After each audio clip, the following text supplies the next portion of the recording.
so good to have you here from McKinney Entertainment on Holly's Hot Wedding Tips. Well, thank you, Holly. I'm excited to be here today. Yes, I am so looking forward to hearing about what the hottest songs are for first dances. What can you tell me about that? You know, it changes every year. When the Titanic movie came out, of course, My Heart Will Go On was the really hot song. This last year, there wasn't any one song that we saw consistently being requested, but I did take a look, and Thinking Out Loud by Ed Sheeran is huge. I saw that a lot. All of Me by John Legend. Saw that. 1,000 Years, Christina Perri. Still, yes. And of course, Marry Me by Bruno Mars. Right. Those were big ones Yeah. I saw too. That is amazing. Yeah. What about for father-daughter dance? Father-daughter dances, we see Wonderful World a lot, used both father-daughter and mother-son. Mm-hmm. The thing that a lot of couples like about that is it's short. Right. So they don't have to dance with their mom or dad for very long, and because Right. it's uncomfortable for some people. Right. Because You Love Me by Celine Dion is huge. Isn't She Lovely, Stevie Wonder. My Little Girl by Tim McGraw, very big. And Fathers and Daughters by Leroy Purnell. Great songs. What about mother-son? That one's a little bit tougher because there aren't as many songs that are a mother-son kind of comfortable feeling. But a song for Mama by Boyz II Men is really good. Interesting. I Hope You Dance, a lot of them like that by Leanne Womack. My Wish Rascal Flatts is huge. And then again, Wonderful World. Wonderful. Those are great songs, and I've seen many of those over the years too. I get a real variety, or a larger variety, because I see 400 weddings. So, Yeah, and we probably see maybe 50. right. So it But I doesn't saw difference. all of those absolutely on top of my list too. What music is best to get the reception rocking? Well, I think one thing that brides and grooms need to remember is, even though you may think that line dances are cheesy, they're great if you've got a lot of single people that are at your wedding because they don't need a partner to dance. And the most popular line dances we see right now are the Cupid's Shuffle, Casper Slide, and right now the Wobble is still pretty huge. Great. Those are all great dances. Another song that we see that really is very popular right now and gets people on the dance floor is Uptown Funk. Good song. And girls just want to have fun. It doesn't seem to matter what kind of party it is, that gets the ladies up on the dance floor. Good tips. Yeah. What about the first dance, or getting brides and grooms dancing at their wedding? Well, one of the things that I'd like to say is, and share an experience that my husband and I had. We actually took some dance lessons, and only 3 of them. But we learned enough in those 3 dance lessons that when we went to my nephew's wedding, we danced all night long. Same dance, but we had fun with it. At the end of the night, we had people saying, gosh, you're such great dancers. We did the same dance all night long, but with just different twists to it. The thing I think about that is great, and I would encourage all of you to consider learning at least one dance, is your groom is going to feel more comfortable on the dance floor. If he's more comfortable, he's going to smile, he's going to have more fun, you're going to have better photographs and a better party. So I would definitely suggest that people do that. And the other thing to remember is, if you're on the dance floor, that's where your guests will be as well. Right. So if you want dancing to be an important part of your day, that's where you need to be. Excellent. Thank you so much. You're welcome. What's the most unusual wedding that you have ever done? Well, actually, I didn't do it. Scott did. One of our grooms got murdered. Oh, no. The couple wanted to do something a little bit different. So what they did is had a murder mystery during dinner. And the groom was the victim. And so, of course, all of the guests got to try and figure out who did it. And it turned out to be one of the bridesmaids. Ah, how funny. But it was really a lot of fun. That's very great. What a great way to interact and break the ice and get everyone up and socializing. What is the most memorable wedding that you've ever done? There isn't one that's most memorable, but I think the ones that really stick with us are the ones where couples personalize it. We had one that was based on the movie The Princess Bride. Really? What did they do for that? I want to hear all about this. That one was kind of fun because we met with the bride and groom and her parents Lovely meeting, very ordinary. And as we're walking out, the groom kind of pulls me back a little bit away from the bride and the parents and says, everything we just talked about, not going to happen. It'll be different. We'll call you. I'm like, okay, this is going to be interesting. They called us a couple weeks later and said, we want to base our wedding on the movie The Princess Bride, and we want you to pull audio clips out of the movie and play those during the ceremony. Oh, wow. So the bride came in on a carriage, Oh, how fun. walked down the aisle to the theme from The Princess Bride, Uh-huh. and the pastor opened up this huge book and says, Princess Nadia was born in the land of Loveland. Oh, I'm sorry, wrong book. Slams it shut, and everybody gets a chuckle and thinks, okay, that's it. But throughout the whole thing, we played clips from the movie. It was so much fun. Wow.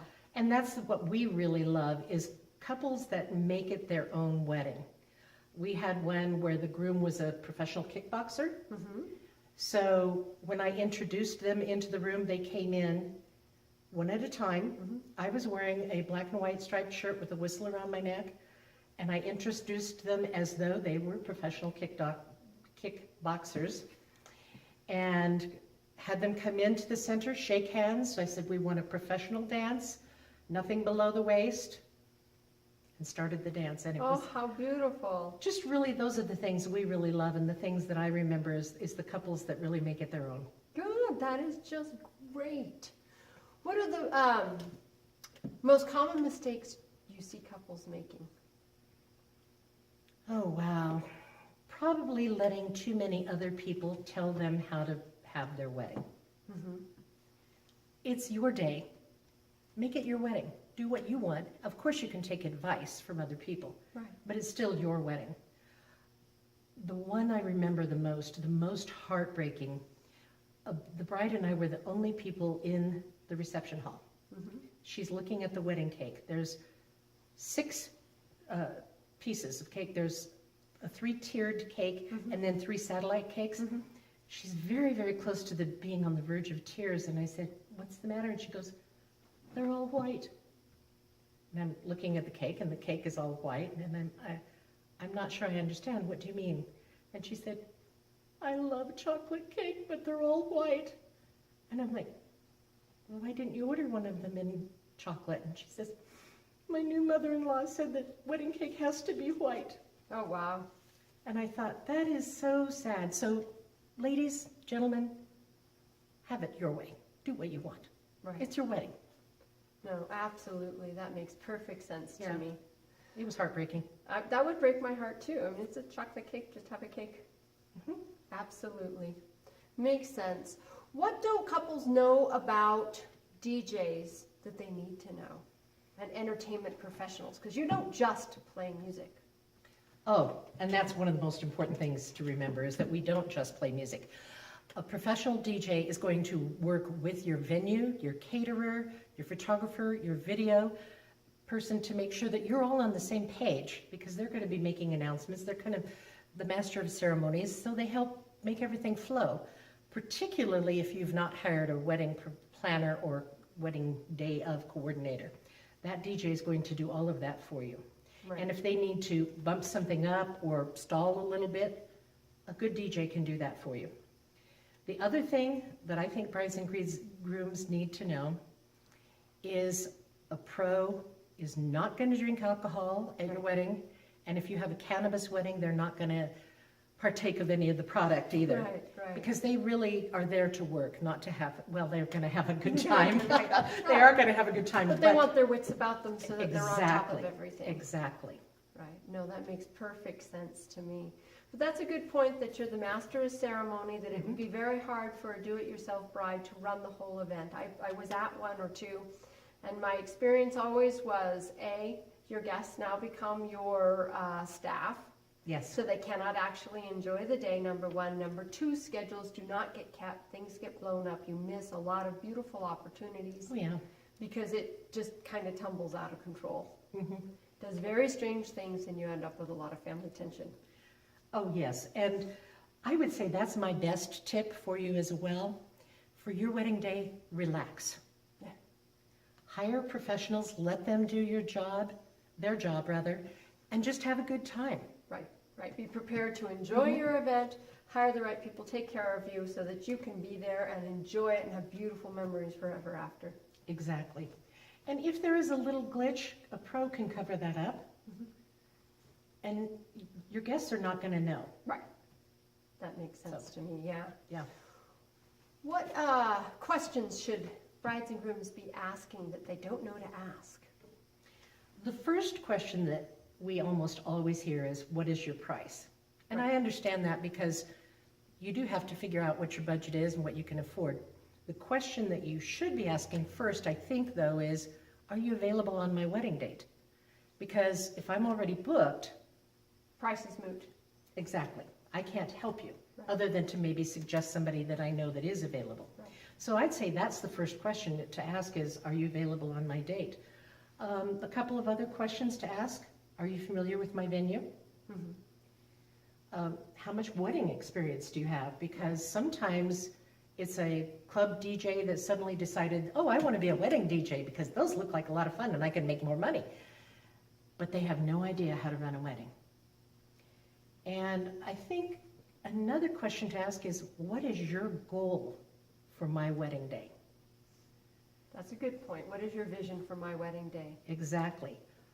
That way you can determine whether or not the professional that you're hiring has the same vision you do. Or can be flexible enough to fix it to be your vision. Exactly. That is fabulous. What good tips. Thank you so much, Diana. It's my pleasure. Thank you for having me.